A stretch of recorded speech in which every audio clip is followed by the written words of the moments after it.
Alrighty, so I don't know why I always say already. It's kind of weird, but I was supposed to go get a haircut today, but basically last night I was camping. For it's like one of the last things I need for my Eagle Scout rank for Boy Scouts. I just had to complete a winter camping thing, which means you have to camp when it's below freezing. And I was not that prepared, to be honest. I was in a tiny little A-frame tent, and I had a little mattress thing, but the ground was like really wet, so my mattress ended up getting soaked. And I didn't bring a tarp to put the tent on top of, so my mattress ended up getting soaked. Not really a mattress, it's like a cot type thing. Ended up getting soaked, and so yeah, but I don't know, it was probably 12 when I decided, hey, I'm gonna try to go to bed. And no, actually it was more like 11. It was more like 11 when I decided I was gonna go to bed. And I sat there for probably 20-30 minutes, couldn't fall asleep because it was really cold and my toes were numb and frozen. And so I got back on my phone, started scrolling TikTok, and then I heard a bunch of coyotes. And they sounded like they were maybe, a mile away. It wasn't very loud. But then probably 10 minutes later, I heard them doing their little thing again. Anyone who's, been in the woods at night knows what I'm talking about. When they go crazy and they start yipping and yapping and stuff and howling and barking. Sounds like there's like a million of them, but it was probably only like 2 or 3, to be honest, that were really close. But they did their thing where they just went crazy. And at that point, there was a road kind of close to where I was at, so I assumed that they were kind of by that road because that's the direction I heard it from. And then they walked over to my campsite and started, trotting around. I heard them on the leaves, and I don't know why I wasn't necessarily scared, but I was waiting for them to like come up to the tent. And I was just sitting there quiet and trying not to move. And what I was gonna do is I was gonna scream as loud as I could, like not in like a scared way, but like I was gonna go like rah, if they decided they were gonna sniff my tent. But either way, if you guys have ever like experienced something that's like really adrenaline inducing, or actually I'll put it this way, anyone who's been on painkillers, you know what I'm talking about, like when they inject you with it and then maybe 10 seconds goes by and then you just start feeling warm and fuzzy all over. Like I'm talking good strong painkillers like fentanyl or Dilaudid. And so yeah, but either way, there was probably 2 or 3 of them that started, I don't know, I couldn't tell, but there was a fight that happened or something, because they were like growling and there was a lot of rustling and stuff.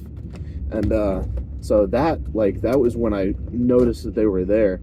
And as soon as I heard that, I just felt the adrenaline just absolutely pumping through my system. My blood was just thick with adrenaline, just like primal instinct ready to rip and tear some coyotes.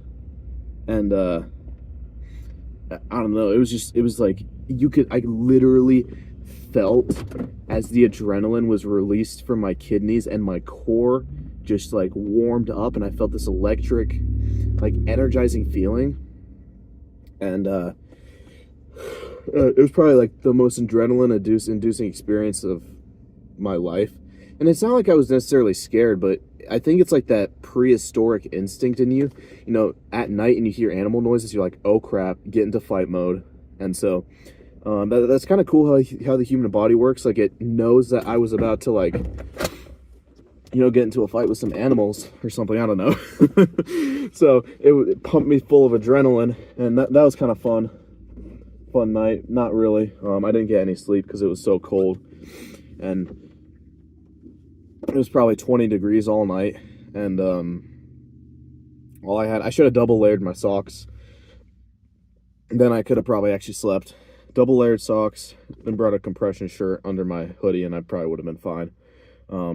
But all I had was sweatpants, socks, a shirt, and a hoodie, and a sleeping bag that was way too small for me. So either way, I gotta get started and everything. But yeah, it was a crazy night.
All right. I would say that was all right. The pump was really good. The workout honestly just dragged on, and I was just like, man, when is this going to be over? But I think that's partly just due to how late it is, because, you know, I'm rolling out of here about 6 o'clock. The other thing, too, is that I didn't exactly, you know, I don't have a lot of carbs in me, so I didn't exactly have, you know, a lot of energy. So that's part of the reason why the workout took a little longer, because I had to rest a lot more. But that first front double bicep that I did was really good. That's probably gonna be the main one that I include. I'm not gonna include that second one.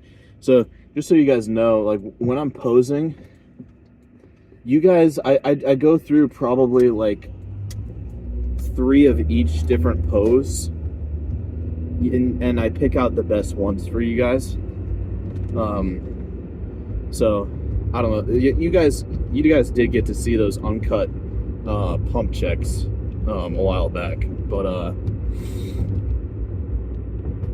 essentially, you know, I'm going through each pose 3 times, and I pick out the best ones, and the very best pose, or whatever my favorite pose is. It may not be the best pose, but my favorite pose is the one that I use for my that's the one that I use for my thumbnail.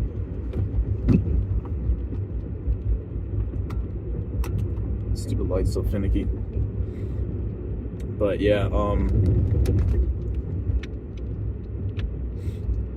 don't need this one. Trying to think, you know, tomorrow's squats obviously, but my legs are still sore because we did 4 sets of squats for football. It was 10, 10, 8, 8.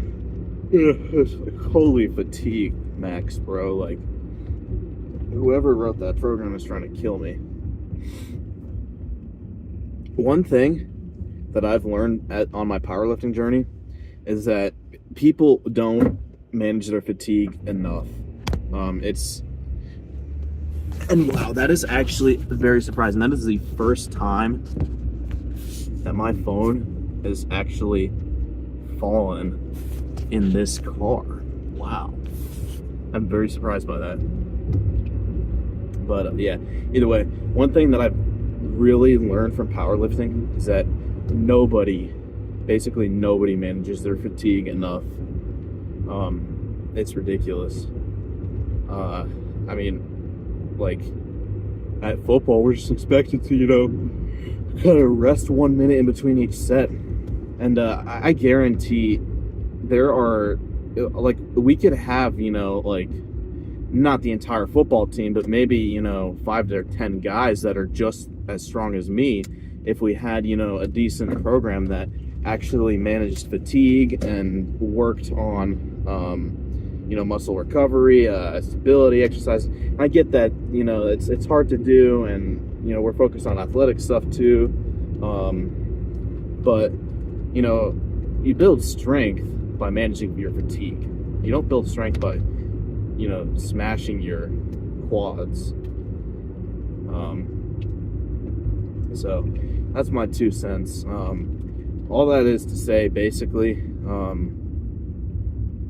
you know, people just don't manage their fatigue enough. Another thing that I was just kind of thinking about throughout my workout is like the toxicity of the gym community. And here's the deal. I think in all reality, it's always been this toxic. I think just because I do think, you know, certain aspects of it have been heightened by social media, but I think just because social media is so popular now, like, you know, even 5 years ago, there weren't all that many, you know, gym YouTubers or TikTokers. I mean, there was no short form content necessarily. I mean, TikTok was kind of there, and, you know, we had like Vine and stuff, but there was never like anything like, you know, like reels or shorts or whatever, you know, like all that stuff is like basically brand new. And I think that that's definitely helped amplify the toxicity, but only in certain areas. Like, I think honestly that, you know, the truth is that it's always been this toxic. I think, just because of social media, it's now being brought to the forefront. Anyone can comment on anything. I don't mean like a necessarily, like a comment on a video. I mean commenting as in like they can make a response video. They can show their friends. They can spread opinions, whatever. Commenting in general. So just anyone can literally anyone can just comment on anything nowadays.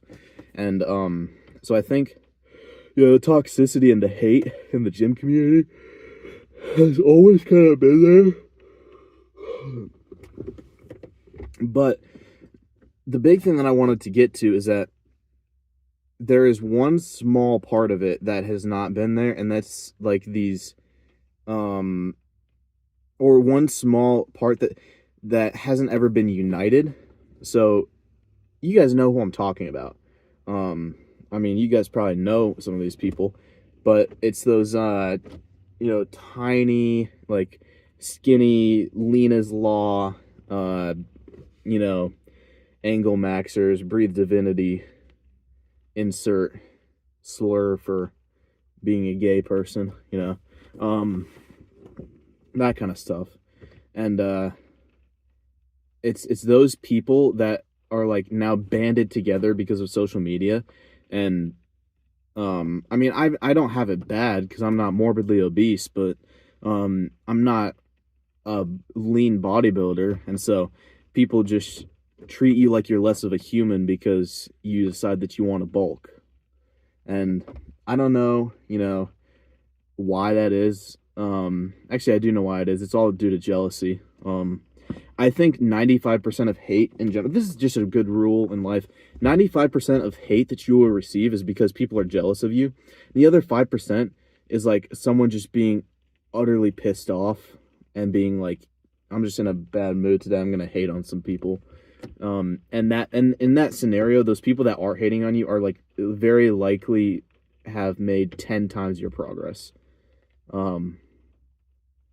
It's not like, most of the hate you're going to receive are from people who aren't anywhere close to your level. And, do with that what you will. People may disagree, but I believe it's the honest truth. I honestly do believe that, hate is because, or at least most of the time, hate is because of jealousy. And it's pretty apparent, honestly, if you just look at it.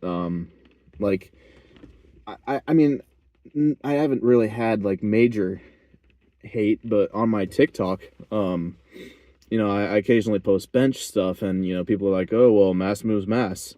Well, mass does not move mass on bench. Maybe having a thicker torso on deadlift gives you more leverage, but even then, that's not necessarily mass moving the mass. It's still muscle. Fat is not contractile tissue. The only advantages that you gain from being at a higher body fat percentage is recovery. That's the only reason you bulk. Is just because, I mean, okay, well, I say that's the only reason you should bulk. Some people just, some people don't really have great control over their diet, and that's fine. But, the biggest reason why you would bulk is because increased body fat allows you to recover faster, because you're not drawing energy necessarily from your muscles, because when you're in a really low deficit, and it does have to be pretty low. I would say you don't have to take the bulk as far as I do, but generally for a powerlifting context, it's if you're trying to move up a weight class, you gotta pack on some fat. So that's what I've been doing. But so I'm trying to move up to the 110 kg class. But either way, generally speaking, fat does not move the weight for you. So if you're a person watching this and you're overweight, and people are telling you online that your lifts aren't impressive because you are statistically considered obese. Like, technically, I would be considered obese. And, you know, a lot of people don't necessarily know what obese means. Oh, my dad scared the crap out of me. What? Yeah, I'm talking to YouTube right now. Huh? I'm talking to YouTube right now. Oh, my bad. My dad scared the crap out of me. Either way, if you're someone who weighs a lot, even if you're not like fat, I don't know why people think that your lifts are less impressive if you weigh a lot. Like, what are you gonna say to someone who's 6'5", 250 and they're lean? You just go off their body weight and you say, oh, well, your lift's not impressive. Well, they're also 6'5" and they have, you know, so each arm would be, what is that, like 3.5 feet ish, probably, for, you know, range of motion. You know, you have to move the bar, so that's, I mean, you literally would have to, you have to move the bar the length of your wingspan. So you have to, someone who's 6'5" has to move, you know, say 315, 6 feet 5 inches, because they have to go down and up. That's their wingspan. And that's for both arms, obviously. So, you know, obviously I'm not 6'5", but it's not like I'm 300 pounds. I mean, I am, you know, 250, which is a lot of weight, but, you know, if I cut down, I would be probably around, you know, if I could probably be under 10% body fat at like 185, 190, is what my guess would be. Now, that could be like inaccurate, but I think I have a pretty good idea of stuff in general. So I would say that, you know, if I were to cut down, I could be, you know, 185, 190, under 10% body fat. And so I think, you know, people kind of tend to